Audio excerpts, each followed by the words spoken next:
Jake Martinez drove his old pickup truck down the dusty road toward his grandfather's land. The lawyer had called him 3 weeks ago with news that changed everything. His grandfather Pedro had died and left him 2,200 acres of wilderness in Colorado. Jake had visited this place as a kid but never thought he would own it someday. The land sat next to Lake Serenity, where rich people built huge houses worth millions of dollars. Jake remembered his grandfather telling stories about how the land had been in their family for over 100 years. Pedro had always said the land was special, but Jake never understood what he meant until now. Jake parked his truck near the old wooden fence that marked the border of his property. He pulled out the papers the lawyer gave him and checked the boundaries again. According to the documents, he owned everything from the main road to the lake shore. This included the small cabin where his grandfather lived and all the trees and hills in between. Something felt wrong, though. Jake could see fresh tire tracks in the dirt and new survey stakes with orange flags. Someone had been working on his land without permission. He walked toward the lake and found a group of men in expensive suits standing near bulldozers and construction equipment. A woman with perfectly styled blonde hair and designer clothes walked up to him. She looked angry, like Jake was bothering her by being there. Her name tag said Patricia Williams, and she wore it like a badge of honor. Patricia looked at Jake with disgust and spoke in a voice that made it clear she thought she was better than him. She told Jake he was trespassing on private property and needed to leave immediately. Jake laughed and pulled out his inheritance papers. He explained that this was his land and asked what she was doing here. Patricia smiled like she knew a secret Jake did not know. She told him his papers were worthless because the Serenity Shores Homeowners Association had legally acquired this land 6 months ago. She showed him official-looking documents that said the county had transferred ownership to the HOA because of unpaid taxes and environmental violations. Jake felt his blood pressure rising as he read the fake documents. The papers claimed his grandfather had abandoned the property and failed to pay taxes for 5 years. This was impossible because Jake knew his grandfather had always been careful about money and land taxes. Pedro had even shown Jake the tax receipts during his last visit.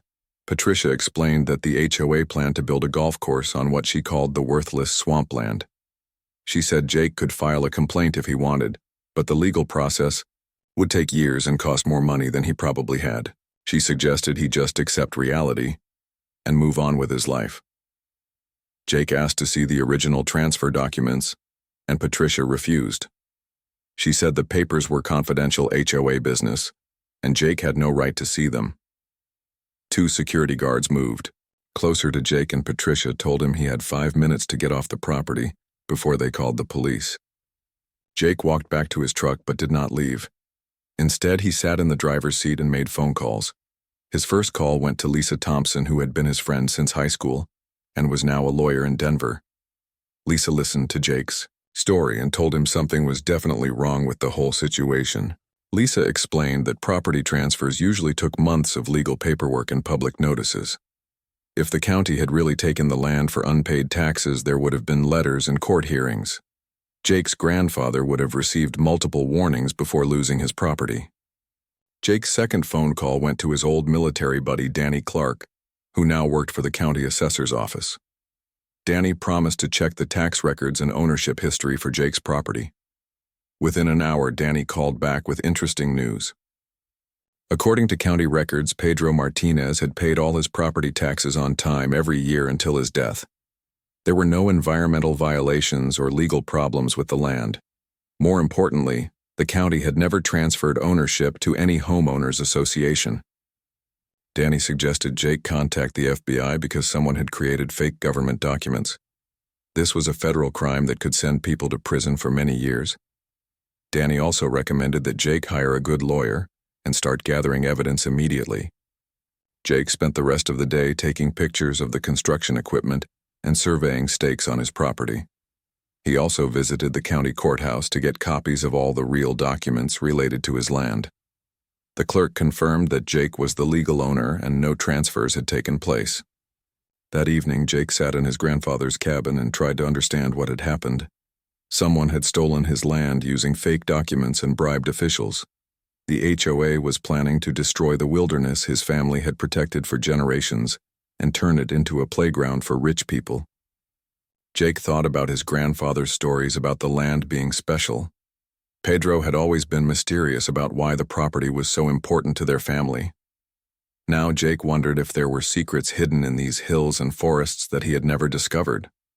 Jake decided he would not let the HOA steal his inheritance without a fight. He had learned many things during his years in the military, including how to plan operations and defeat enemies who thought they were smarter than him. Patricia Williams and her friends had picked the wrong person to mess with. The next morning, Jake called Lisa Thompson again and told her to file lawsuits against the HOA and everyone involved in the fake land transfer. He also contacted a private investigator to research Patricia Williams and the other HOA board members. Jake wanted to know everything about these people and how they had managed to forge government documents. Jake also decided to explore his property more carefully than he ever had before. His grandfather had always hinted that the land held valuable secrets, but had never explained what he meant. Maybe it was time for Jake to find out what made this place special enough for rich people to commit crimes to steal it. As Jake locked the cabin door, he made a promise to his grandfather's memory. He would get his land back and make sure the people who stole it paid for their crimes. The HOA thought they were dealing with a simple countryman, but they were about to learn that Jake Martinez was much more dangerous than he looked. Lisa Thompson arrived at Jake's cabin early Monday morning with boxes of legal documents and a laptop computer. She had spent the weekend researching property law and building a case against the HOA. Lisa explained that stealing land through fake documents was a serious federal crime that could destroy the HOA members' lives. Jake and Lisa spread the real property documents across his grandfather's kitchen table. The papers showed that the Martinez family had owned this land since 1923, when Jake's great-grandfather bought it from a mining company. Every tax payment and legal filing had been properly completed for almost 100 years. Lisa called the county clerk's office and requested copies of all documents related to the supposed land transfer to the HOA. The clerk told her no such transfer existed in their records. When Lisa mentioned the fake documents Patricia Williams had shown Jake, the clerk became very interested and asked Lisa to bring copies to the courthouse immediately. While Lisa drove to town, Jake decided to explore his property more carefully. His grandfather had always told stories about the land being valuable, but Jake had thought Pedro meant it was worth money because of the beautiful lake access. Now Jake wondered if there might be something more valuable hidden in the ground. Jake remembered his grandfather mentioning old mining equipment in the hills behind the cabin. During his military service, Jake had learned how to use geological survey equipment to locate underground resources. He still had contacts at the military base who might loan him the right tools. Jake called his old commander, Colonel Harris, who now worked at the Rocky Mountain Arsenal. Colonel Harris listened to Jake's story about the land theft and offered to help any way he could. The colonel said he could arrange for Jake to borrow some basic survey equipment over the weekend. Meanwhile, Lisa discovered something interesting at the courthouse. The fake documents Patricia Williams had shown Jake were very good copies of real government paperwork. Someone with access to official forms and county seals had created them. This suggested the HOA had help from people inside the county government. Lisa contacted FBI agent Karen Foster, who specialized in government corruption cases. Agent Foster agreed to meet with Jake and Lisa the next day to review all the evidence they had collected. She warned them that building a strong case would take time and patience. Jake spent Tuesday afternoon using borrowed survey equipment to scan the hills behind his cabin. The readings showed unusual mineral deposits deep underground, but Jake could not identify exactly what he had found. The patterns looked similar to rare earth elements his geology classes had covered during military training. Wednesday morning, Agent Foster arrived with 2 other FBI investigators. They spent hours reviewing the fake documents and real property records. Agent Foster confirmed that someone had committed multiple federal crimes, including document forgery and mail fraud. Agent Foster explained that the FBI would start a full investigation but warned Jake not to expect quick results. Government corruption cases often took months or years to complete. She advised Jake to continue gathering evidence while staying away from direct confrontation with the HOA. Jake decided to research the HOA board members while the FBI did their work. He hired private investigator Sam Wilson, who specialized in financial crimes. Sam had helped Jake during his divorce 3 years earlier and knew how to find hidden information about people. Sam discovered that Patricia Williams and treasurer Stephen Cole had been involved in suspicious property deals across 3 different counties. They had a pattern of acquiring land through questionable legal methods and then selling it to developers for huge profits. Lisa found even more interesting information by studying public records. The Serenity Shores HOA had been buying properties around Lake Serenity for the past 5 years. Many of the purchases involved elderly property owners who had died or moved to nursing homes. Jake wondered if his grandfather's death had triggered the HOA's attempt to steal his land. Pedro had been 92 years old when he died, and the HOA might have thought no family members would fight for the property. Sam Wilson called Jake with disturbing news about the HOA's financial records. The association had received large cash payments from several shell companies that could not be traced to real businesses. Someone was paying the HOA to acquire specific properties, but hiding their identity through fake companies. Jake decided it was time to take a more aggressive approach. He contacted his old military friend Tony Garcia, who now worked as a security consultant for government contractors. Tony specialized in surveillance and could help Jake monitor the HOA's activities legally. Tony installed hidden cameras around Jake's property to document any illegal activity by the HOA construction crews. The cameras were military-grade equipment that could record video and audio from long distances without being detected. Within a week, the cameras captured Patricia Williams and Stephen Cole discussing their plan to destroy evidence of the fake land transfer. They talked about bribing county officials to create new documents that would support their claim to Jake's property. Lisa used this evidence to get a court order freezing all HOA financial accounts pending the FBI investigation.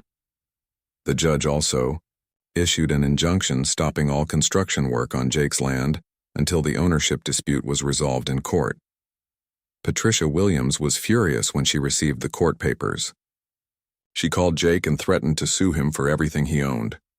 Jake recorded the conversation and gave the tape to Agent Foster as evidence of intimidation and harassment. The HOA hired expensive lawyers from a big city firm to fight Jake's lawsuits. Their strategy was to delay everything through appeals and legal motions while continuing to claim they owned the land legally. They did not realize that Jake had military training in planning long-term operations. Jake used his geological survey data to apply for mineral rights permits from the Federal Bureau of Land Management. This created another legal obstacle for the HOA because mineral rights were controlled by federal law rather than local courts. The survey results had shown that Jake's land contained significant deposits of rare earth elements. These materials were becoming very valuable because of new space technology programs. Jake decided to learn more about what he had found in the ground. Jake contacted Professor Helen Chen at the Colorado School of Mines, who specialized in rare earth geology. Professor Chen agreed to analyze Jake's survey data and soil samples from his property. Her preliminary results suggested the presence of trilithium compounds that were extremely valuable for advanced technology applications. Jake realized that his grandfather might have known about the mineral deposits all along. This would explain why Pedro had always said the land was special and why he had refused several offers to sell the property over the years. The HOA had probably discovered the mineral deposits through their own surveys and decided to steal the land rather than pay fair market value. This made their crimes even more serious because they were stealing resources that belonged to the American people. Professor Helen Chen called Jake with news that would change everything about his fight with the HOA. The soil samples from his property contained trilithium crystals in concentrations that made his land one of the most valuable pieces of real estate in North America. These crystals were essential for humanity's new faster-than-light space travel technology. Jake sat in his grandfather's cabin trying to understand what Professor Chen had told him. Trilithium was a recently discovered element that made interstellar travel possible for the first time in human history. The space agency needed huge amounts of trilithium to build colony ships and exploration vessels. Professor Chen explained that only 3 other trilithium deposits had been found on Earth, and all of them were much smaller than what Jake owned.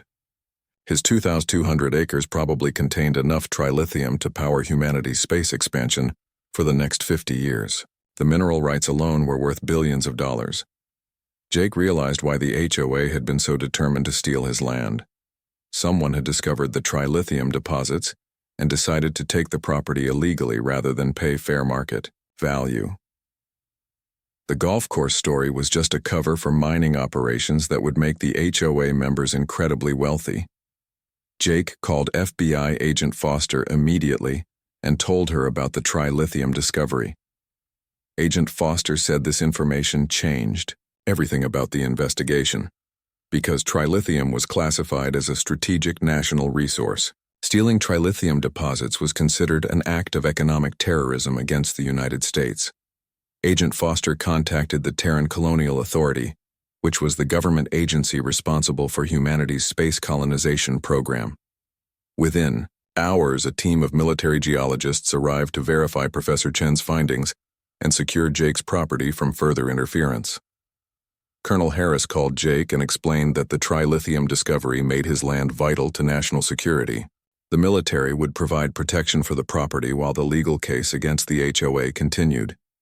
More importantly, Jake would receive the full support of the federal government in recovering his stolen land. Admiral Karen Foster arrived by helicopter the next morning with a team of space agency officials and military lawyers. She explained that humanity was racing against time to establish colonies on other planets before Earth's resources ran out. Trilithium was the key to making interstellar travel fast and affordable. Admiral Foster told Jake that his land could determine whether humanity became a multi-planet species or remained trapped on Earth. The space agency was prepared to offer Jake a partnership that would make him wealthy while helping humanity reach the stars.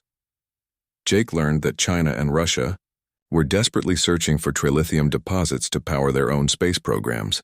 If the HOA succeeded in stealing Jake's land, they might sell the trilithium to foreign governments and give America's enemies a huge advantage in space colonization. The military geologists confirmed that Jake's property contained the largest trilithium deposit ever discovered. The crystals were also unusually pure, which made them perfect for advanced spacecraft engines.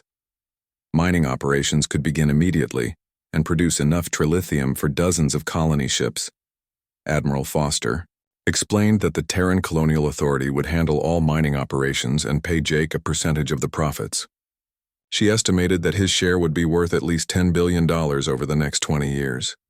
Jake would become one of the wealthiest people in America, while helping humanity spread across the galaxy. Jake thought about his grandfather's stories and finally understood what Pedro had meant about the land being special. Somehow his grandfather had known that this property would be important for humanity's future. Maybe Pedro had discovered the trilithium deposits years ago, but kept the secret to protect his family. The space agency established a security perimeter around Jake's property to prevent any interference from the HOA or foreign agents. Military guards patrolled the boundaries while scientists began detailed surveys of the trilithium deposits. Patricia Williams and the HOA board tried to continue their legal fight, but found themselves facing the full power of the federal government. Their expensive lawyers suddenly refused to take their calls when they learned about the national security implications of the case. Agent Foster arrested 3 county officials who had been bribed to create fake documents supporting the HOA's land grab. The officials confessed that Patricia Williams had paid them $50,000 each to forge the paperwork and destroy records of Jake's legal ownership. Stephen Cole tried to flee the country when he learned about the FBI investigation, but was arrested at Denver International Airport. Federal agents found evidence that he had been working with foreign intelligence services to identify valuable mineral deposits that could be stolen through legal manipulation. Jake met with Admiral Foster and the space agency lawyers to discuss the mining partnership. They offered him a deal that would pay him 20% of all trilithium profits while allowing him to keep ownership of the land. The partnership would also fund construction of a research facility that would create jobs for the local community. The research facility would study advanced space technology and train astronauts for long-distance missions. Jake's property would become the center of humanity's expansion into space while remaining in his family for future generations. Jake signed The partnership agreement in a ceremony attended by government officials and space agency leaders. Admiral Foster thanked him for his patriotism and explained that his decision would help humanity establish permanent colonies on distant planets within the next decade. The HOA's illegal activities had actually helped humanity discover its most valuable trilithium deposit. If Patricia Williams had not tried to steal Jake's land, the trilithium might have remained hidden for many more years. Her greed had accidentally given humanity the resources needed to reach the stars.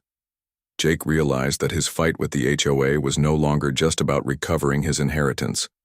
He was now helping to secure humanity's future as a spacefaring civilization. The small cabin where his grandfather had lived would become the headquarters for operations that would spread human life across the galaxy. Federal prosecutors charged Patricia Williams and 6 other HOA board members with treason, conspiracy, and theft of strategic national resources. They faced life in prison if convicted on all charges. Their million-dollar lakefront estates were seized as evidence and would be sold at government auctions. Jake watched from his grandfather's porch as military vehicles transported trilithium mining equipment to his property. In a few months, this quiet wilderness would become one of the most important places on Earth. Spacecraft would carry trilithium from this land to colonies on distant worlds where humans would build new cities and start new lives. The boy who had visited his grandfather's cabin during summer vacations had become the man who would help humanity reach the stars. Jake smiled as he remembered Pedro's words about the land being special. His grandfather had been right in ways that neither of them could have imagined at the time. The Terran Colonial Authority assigned a team of interstellar commerce lawyers to work with Lisa Thompson on Jake's case. These lawyers specialized in space law and had experience dealing with crimes that affected humanity's expansion into the galaxy. They explained that stealing trilithium was considered an act of war against human civilization. Lead attorney Commander Susan Wright had prosecuted cases involving alien interference in human affairs. She told Jake that his situation was more complicated than a simple property theft because trilithium was regulated by international space treaties. Any attempt to steal or illegally sell trilithium could trigger military action from multiple Earth governments. Commander Wright's investigation revealed that the HOA had been in contact with off-world buyers who were willing to pay premium prices for trilithium crystals. Patricia Williams and Stephen Cole had been planning to mine Jake's land secretly and sell the trilithium to alien cartels operating in the outer solar system. Jake learned that several alien species were desperate to acquire human trilithium because their own faster-than-light technology was inferior to what humans had developed. The Zephyrian Collective in particular had been trying to sabotage human space expansion by controlling Earth's trilithium supplies through bribery and manipulation. FBI agent Foster showed Jake intercepted communications between Stephen Cole and representatives of a Zephyrian trading company. The aliens had promised to pay 10 times the normal price for trilithium if the HOA could deliver regular shipments without government oversight. This explained how the HOA had been able to afford their expensive legal battles and bribery operations. Commander Wright filed charges under the Colonial Defense Act, which made it a capital crime to sell strategic resources to hostile alien governments. The HOA members now faced the death penalty if convicted of treason against humanity's colonial interests. Their property theft had escalated into an interstellar incident. Admiral Foster called a meeting with Jake and the legal team to discuss the broader implications of the case. She explained that humanity was engaged in an economic war with several alien species who wanted to prevent human expansion into their territories. The aliens could not attack Earth directly because of defensive treaties, but they could sabotage human colonies by controlling access to trilithium. Jake's property had become a battlefield in humanity's struggle for independence from alien influence. The Zephyrian Collective had probably identified the trilithium deposits years ago and recruited the HOA to steal the land through legal manipulation. This was cheaper and safer than attempting a military operation on Earth. The space agency established a joint task force with military intelligence to investigate alien involvement in Earth's property markets. They discovered that the Zephyrians had been funding similar schemes in dozens of countries where trilithium or other strategic minerals had been found. Commander Wright obtained warrants to search all HOA properties for evidence of alien collaboration. Federal agents found advanced communication equipment hidden in Patricia Williams' basement that was designed to send messages across interstellar distances. The equipment was definitely not made by human technology companies. Stephen Cole confessed that he had been working with Zephyrian agents for over 3 years. They had paid him to identify valuable mineral deposits and recruit local accomplices to steal the land through legal manipulation. The aliens preferred this method because it avoided the international attention that would come from direct military action. Jake realized that his grandfather's death had triggered the alien operation against his property. The Zephyrians had been monitoring the trilithium deposits for years, but could not act while Pedro was alive because he was too careful about protecting his land. They had waited for the property to transfer to a younger family member who might be easier to manipulate. The HOA's other board members were arrested when investigators found evidence that they had been receiving payments from multiple alien trading companies. Margaret Jones had accepted money to support mining operations on protected wilderness areas. Richard Brown had helped aliens identify families who might be vulnerable to property theft schemes. Admiral Foster explained that the alien interference violated several interstellar treaties that protected Earth's sovereignty over its natural resources. She contacted the Galactic Commerce Commission to file formal complaints against the Zephyrian Collective and demand compensation for their illegal activities. Jake's case became the foundation for new laws that would protect Earth's strategic resources from alien manipulation. Congress passed the Planetary Defense Resources Act, which made it illegal for foreign governments or alien species to interfere with American mineral rights in any way. The international space community rallied behind Jake's case as an example of why humanity needed to protect its independence from alien economic pressure.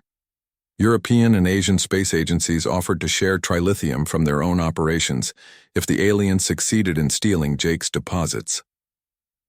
Commander Wright filed lawsuits in interstellar court demanding that the Zephyrian Collective pay damages for their interference in human affairs. The aliens would be banned from trading with Earth until they compensated Jake for the attempted theft of his property and stopped their sabotage operations. Jake met with representatives from the Galactic Commerce Commission who apologized for the Zephyrian interference and promised to prevent similar incidents in the future.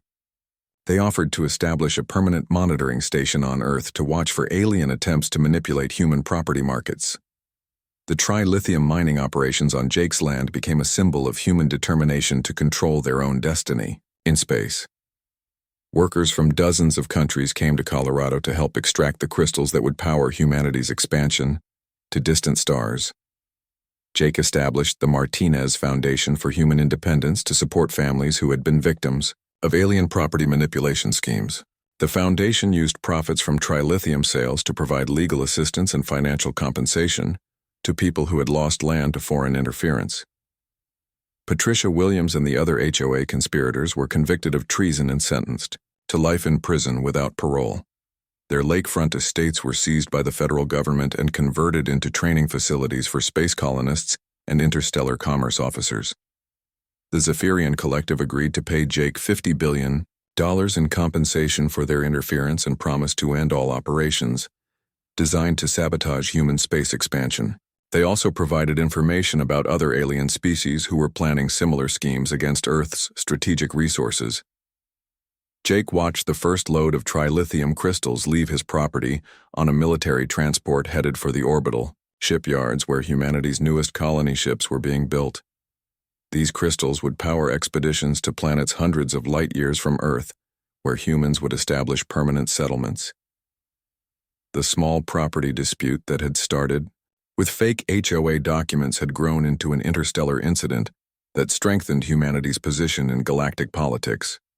Jake's refusal to surrender his grandfather's land had helped secure Earth's independence from alien economic manipulation. Commander Wright told Jake that his case would be studied by space law students for generations as an example of how individual courage could change the course of human history. One man's fight to protect his inheritance had become humanity's declaration of independence from alien interference. Federal agents arrived at Lake Serenity before sunrise with warrants to seize all HOA properties connected to the alien conspiracy. Jake watched from his grandfather's cabin as dozens of government vehicles surrounded the million-dollar lakefront, estates where Patricia Williams and her conspirators had lived in luxury, paid for by treason. The asset forfeiture operation was the largest in Colorado history. Agent Foster explained that all property purchased with money from alien sources would be confiscated under the Colonial Defense Act. This included not just the houses, but also boats, cars, jewelry, and bank accounts belonging to the HOA board members. Patricia Williams was led away in handcuffs as federal agents inventoried her $3 million mansion. She had spent years looking down on Jake as a poor countryman who did not deserve to own land near her exclusive neighborhood. Now she faced life in prison while Jake prepared to become the legal owner of her entire estate. Stephen Cole tried to hide assets by transferring money to offshore accounts, but military intelligence had been monitoring his financial activities for months. Every dollar he had received from the Zephyrian Collective was traced and frozen by international banking authorities working with the space agency. The government auctions for the seized properties began 3 weeks later. Jake arrived with Admiral Foster and Commander Wright, who explained that he had first rights to purchase any property connected to the theft of his land. The Trilithium partnership had already made Jake wealthy enough to buy everything the conspirators had owned. Margaret Jones's lakefront mansion sold for $2 million, which was less than half its original value because of the alien conspiracy scandal. Jake bought the property, along with its private beach and boat dock. He planned to convert the mansion into guest quarters for visiting space agency officials and scientists. Richard Brown's estate included a private airstrip and hangar that Jake purchased for $1.5 million. The facility would be perfect for receiving shipments of trilithium mining equipment and providing transportation for VIP visitors. To the research facility being built on his original property, Patricia Williams' mansion was the largest property in the auction with 7 bedrooms and a private lake access that had cost her $4 million to build. Jake bought it for $1.8 million and announced that it would become the headquarters for the Martinez Foundation for Human Independence. The other HOA board members lost everything they had gained through their conspiracy with alien agents. Their houses, cars, and bank accounts were sold at government auctions to compensate the American people for the security threats created by their treason. Most of the conspirators would spend the rest of their lives in federal prison. Jake now owned over $50 million worth of lakefront property that had previously belonged to the people who tried to steal his grandfather's land. The irony was not lost on him as he walked through Patricia Williams' former mansion, which was larger and more expensive than anything he had ever imagined owning. Admiral Foster helped Jake plan the conversion of the seized properties into facilities that would support humanity's space expansion program. The former exclusive neighborhood would become a training center where astronauts and colonial administrators learned the skills needed for interstellar missions. The Martinez Colonial Training Center opened 6 months later, with classes for spacecraft pilots, terraforming engineers, and diplomatic staff who would represent humanity in dealings with alien civilizations.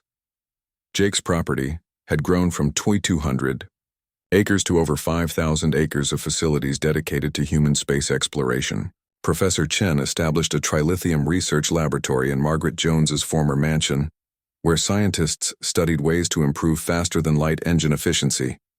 The laboratory's work would help humanity build larger and faster colony ships capable of reaching the most distant habitable planets. Commander Wright set up the Interstellar Law School in Richard Brown's former estate, where lawyers studied the complex legal issues involved in human expansion across the galaxy.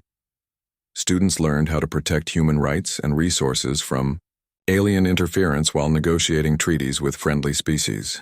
Jake converted Patricia Williams's mansion into his personal residence while maintaining his grandfather's cabin as a shrine to the man whose wisdom had made everything possible. Pedro's simple wooden cabin now sat at the center of one of the most important facilities in human space exploration.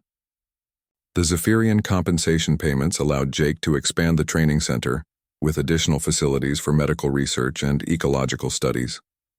Human colonists needed to understand how to survive on alien worlds with different atmospheric conditions and biological systems. Tony Garcia was hired as security director for the training center, with responsibility for protecting the facility from alien espionage and sabotage attempts. His military experience made him perfect for defending against the sophisticated threats that humanity faced as it expanded into contested regions of the galaxy. Sam Wilson became the center's intelligence coordinator, working with international agencies to identify and stop alien attempts to infiltrate human space operations. His investigation skills helped uncover several other alien schemes designed to sabotage colony ship construction and recruitment programs. Lisa Thompson established the legal clinic that provided free assistance to families who had been victims of alien property manipulation schemes. Her work helped dozens of people recover land and compensation from foreign agents who had tried to steal valuable mineral deposits. Danny Clark transferred from the county assessor's office to become the training center's land management coordinator. His knowledge of property law and surveying helped establish the legal framework for human territorial claims on colony worlds where traditional Earth laws might not apply. The former HOA members watched from their prison cells as news reports showed the success of the Martinez Colonial Training Center. Patricia Williams had tried to steal a small piece of wilderness and ended up losing everything while helping humanity establish its most important space exploration facility. Jake established scholarship programs that allowed young people from rural communities to attend the training center and prepare for careers in space exploration. He remembered how his grandfather had always believed that ordinary people could accomplish extraordinary things if they had the right opportunities. The trilithium mining operations expanded to include automated extraction systems that could process crystals 24 hours a day. The increased production allowed humanity to accelerate its colony ship construction program and establish permanent settlements on 12 different worlds within 5 years. Jake married Helen Chen in a ceremony held at his grandfather's cabin, surrounded by representatives from dozens of human colonies across the galaxy. Their wedding became a symbol of how love and partnership could flourish, even during humanity's greatest challenges and adventures. The couple's honeymoon was a tour of the first human colonies where they saw cities and farms built with trilithium power from Jake's land. Children born on distant worlds would grow up knowing that their freedom and prosperity came from one man's refusal to let bullies steal his inheritance. Jake often sat on his grandfather's porch in the evening, watching spacecraft launch from the nearby spaceport carrying colonists and supplies to humanity's growing interstellar empire. Pedro had been right about the land being special, but even he could not have imagined how special it would become. The boy who had inherited a small cabin in some wilderness had become the man who helped humanity claim its place among the stars. Jake's fight against a corrupt HOA had grown into humanity's declaration of independence from alien control and manipulation. The investigation into the Zephyrian conspiracy revealed something that shocked even the most experienced space agency officials. The alien interference in Jake's property was just one small part of a galaxy-wide campaign to prevent humans from establishing permanent colonies beyond the solar system. Commander Wright discovered evidence that the Zephyrians had been manipulating property laws on dozens of worlds to claim the best colonial sites before human ships could arrive. Captain Danny Clark had been promoted to lead the Space Force Intelligence Division investigating alien sabotage operations throughout human space. His team found Zephyrian agents operating on Earth, Mars, and the Jupiter mining stations, where they had been bribing officials and stealing strategic resources for over 10 years. The aliens had developed a sophisticated strategy for controlling human expansion without triggering open warfare. Instead of attacking human ships or colonies directly, they used legal manipulation, economic pressure, and political corruption to slow down or stop human settlement programs. The HOA scheme was their most successful operation because it had nearly gained control of Earth's largest trilithium deposit. Admiral Foster called an emergency meeting of the Terran Colonial Council to address the scope of the alien threat. Representatives from every human world attended the session, where Commander Wright presented evidence of Zephyrian interference in colonial property rights, territorial claims, and resource extraction operations. Jake was invited to testify before the Colonial Council about his experience fighting the alien-backed property theft. He explained how ordinary legal tools and human determination had defeated a conspiracy that involved advanced alien technology and unlimited financial resources. His testimony inspired colonial officials to take a more aggressive approach to defending human rights.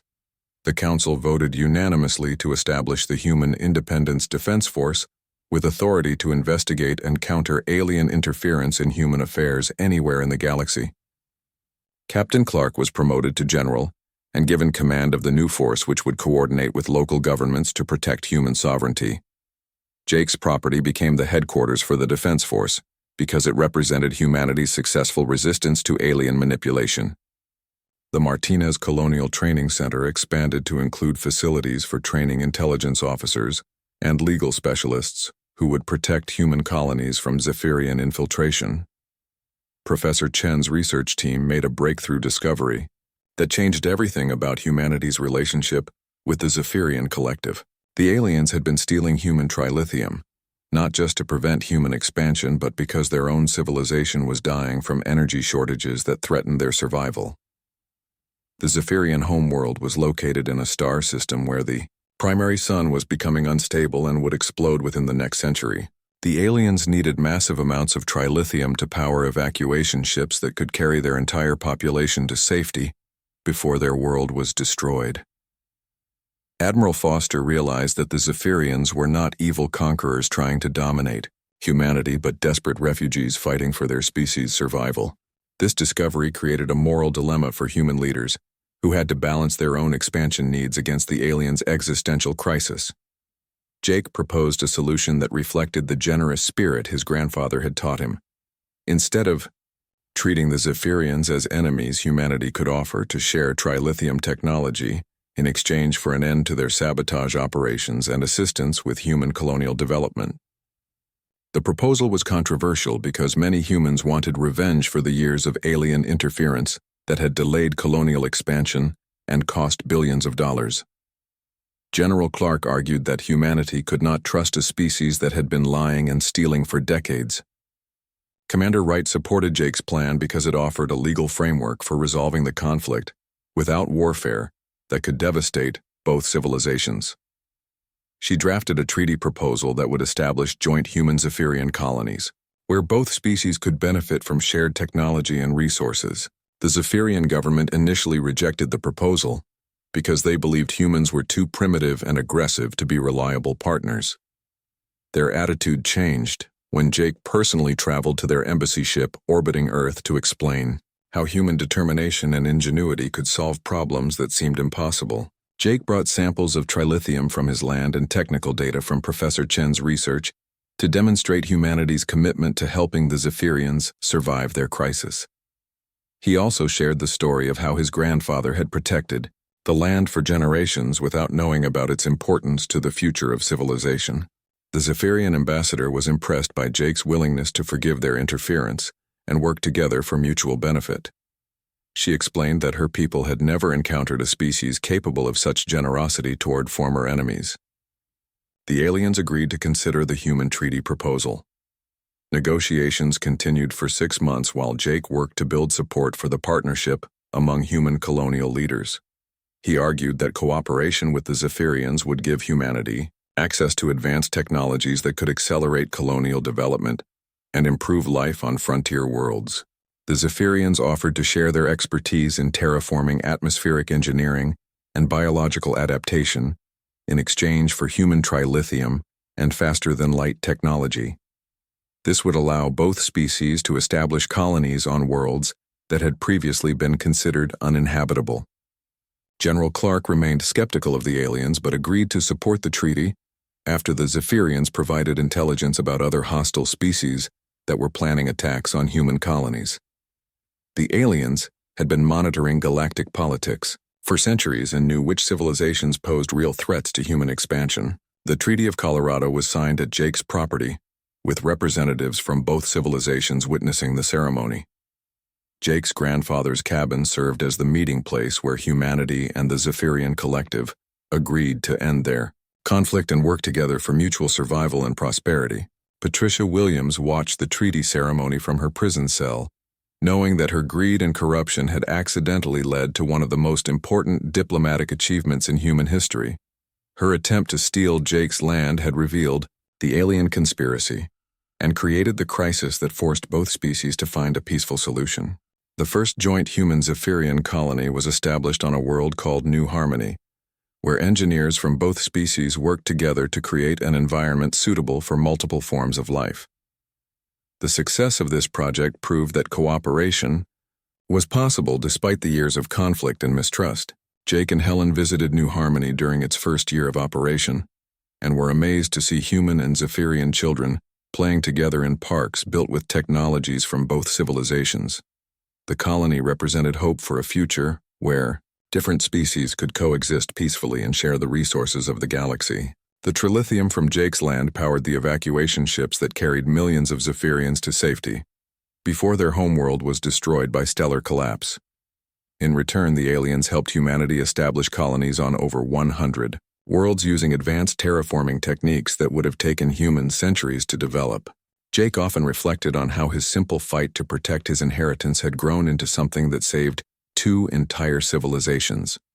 His grandfather's wisdom about the land being special had been proven in ways that neither of them could have imagined when Pedro first told those stories. The Martinez Colonial Training Center became the diplomatic academy where representatives from dozens of species learned to resolve conflicts peacefully and build partnerships based on mutual respect and shared interests. Jake's example showed that even the most bitter enemies could become allies when they chose cooperation over conquest. The trilithium deposits on Jake's land had become the foundation for humanity's most ambitious space exploration program in history. Admiral Foster announced that the crystals would power the construction of 50 colony ships capable of carrying 10,000 people each to distant star systems. Jake's inheritance would help humanity establish permanent settlements on worlds hundreds of light years from Earth. Commander Wright worked with Jake to establish new legal protocols that would prevent alien interference in human territorial expansion throughout the galaxy.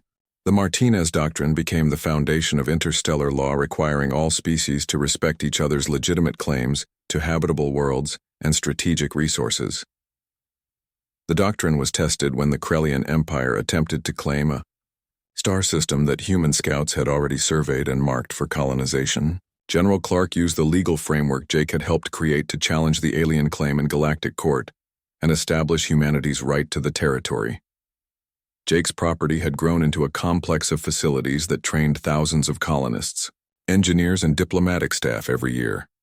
The Martinez Colonial Training Center became famous throughout human space as the place where ordinary people learned the skills needed to build new civilizations on alien worlds. The center's medical school developed treatments for diseases that colonists might encounter on worlds with different biological systems. The engineering school taught students how to build infrastructure using local materials and adapt human technology to alien environments. The diplomatic school prepared negotiators who could establish peaceful relations with native species.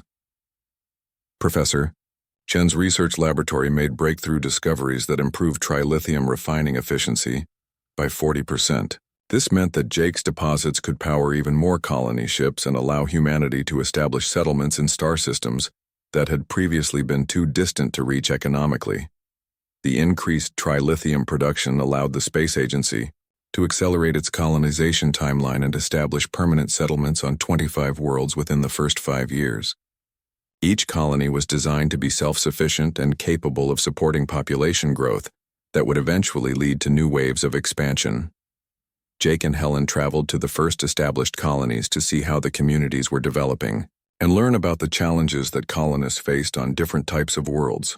They visited Arctic planets where humans had built underground cities and tropical worlds where floating cities rode above endless oceans.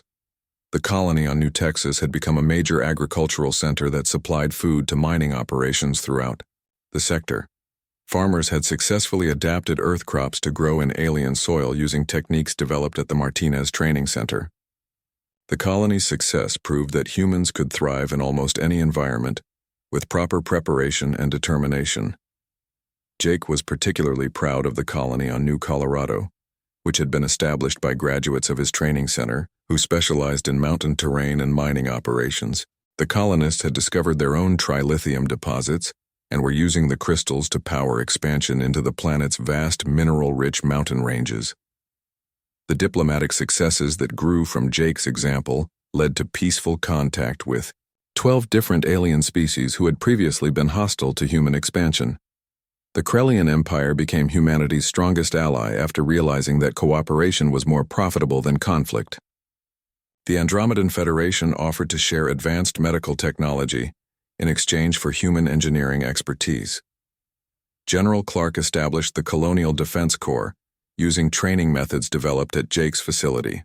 The Corps protected human settlements from hostile aliens and natural disasters while maintaining the peaceful policies that had made diplomatic progress possible. Every Corps member studied Jake's example of how determination and legal knowledge could defeat seemingly impossible odds. The Treaty of Colorado had inspired similar agreements between other species throughout the galaxy. The Zephyrian Collective helped mediate disputes between civilizations that had been fighting for centuries. The peaceful resolution of conflicts freed up resources that had been wasted on military spending and allowed rapid technological advancement for all participants. Jake received the Congressional Medal of Honor for his role in securing humanity's expansion into space and establishing the diplomatic framework that had prevented multiple interstellar wars. The ceremony was held at his grandfather's cabin, with representatives from dozens of worlds attending to honor the man whose courage had changed galactic history. The medal citation recognized Jake not just for defending his property but for showing that ordinary citizens could stand up to powerful enemies and achieve extraordinary results through persistence and legal action. His example inspired thousands of colonists who faced their own challenges while building new communities on frontier worlds. Helen established the Colonial Families Support Network to help people maintain connections with relatives who had emigrated to distant worlds. The network used advanced communication technology to enable real-time conversations across interstellar distances and coordinate family reunions on neutral worlds accessible to multiple colonies. The Martinez Foundation expanded its mission to provide scholarships for young people who wanted to attend colonial training programs but could not afford the costs. Jake remembered his own humble background and wanted to ensure that space exploration remained open to people from all economic levels, rather than becoming a privilege for the wealthy. The foundation also funded research into advanced terraforming, techniques that could make hostile worlds suitable for human habitation. This work was particularly important for establishing colonies in star systems where the only available planets had extreme climates or toxic atmospheres. Jake often walked through his grandfather's cabin, which had been preserved exactly as Pedro had left it while the world around it was transformed into humanity's gateway to the stars. The simple wooden furniture and faded photographs reminded him that great achievements grew from humble beginnings and strong family values. The cabin became a pilgrimage site for colonists who stopped to pay their respects before departing for new worlds. Thousands of families took photographs on the porch where Jake had first decided to fight the HOA and defend his inheritance. The cabin represented the determination and courage that made human expansion possible. Patricia Williams and the other imprisoned conspirators had become symbols of what happened to people who chose greed and corruption over honest work and patriotic service. Their example was taught in colonial schools as a warning about the dangers of putting personal profit ahead of humanity's collective interests. The Zephyrian refugees who had been saved by human trilithium established their new capital city on a world they named Martinez in honor of Jake's generosity and wisdom. The city became a center for interspecies cooperation and technological development that benefited both humans and aliens. Jake received regular reports about the success of colonies that had been established using trilithium from his land. Over 2 million humans now lived on dozens of worlds throughout the galaxy, building cities and farms and raising families in places that had been empty wilderness when Jake first inherited his grandfather's property. The boy who had spent summers at a simple cabin in Colorado had become the man whose courage and determination helped humanity claim its destiny among the stars. Jake's fight to protect his inheritance had grown into humanity's greatest adventure and the foundation for a peaceful galactic civilization. Commander Wright often said that Jake's example proved that heroes were not born, but created by circumstances that required ordinary people to make extraordinary choices. His willingness to fight for what was right had changed the course of history for multiple species and established principles that would guide interstellar relations for generations. 5 years after the Treaty of Colorado, Jake stood on the observation deck of humanity's most successful colony world, watching the sun rise over New Colorado's capital city. The metropolis stretched across a vast valley where 2 million humans had built their new home using trilithium energy from his grandfather's land. Skyscrapers rose into an alien sky while farms and factories spread across the horizon, creating wealth and opportunity that had seemed impossible just a few years earlier. Admiral Foster joined Jake on the observation deck to review the progress of humanity's expansion program. 57 colony worlds now hosted permanent human settlements with populations ranging from a few thousand pioneers to over 5 million people. The trilithium from Jake's property had powered the ships that carried families to their new homes and the generators that powered their cities. The success of human colonization had exceeded every prediction made by the space agency's planners. Colonists had adapted to alien environments with remarkable creativity and determination. They had established profitable trade relationships. With native species, discovered new technologies and created art and literature that reflected the unique experiences of life on distant worlds. Jake had visited 32 different colonies during the past year, meeting families who had emigrated from Earth to build better lives among the stars. Children born on frontier worlds showed him drawings of their homes and told him stories about exploring alien forests and swimming in purple oceans. Their innocence and wonder reminded Jake why his fight with the HOA had been so important.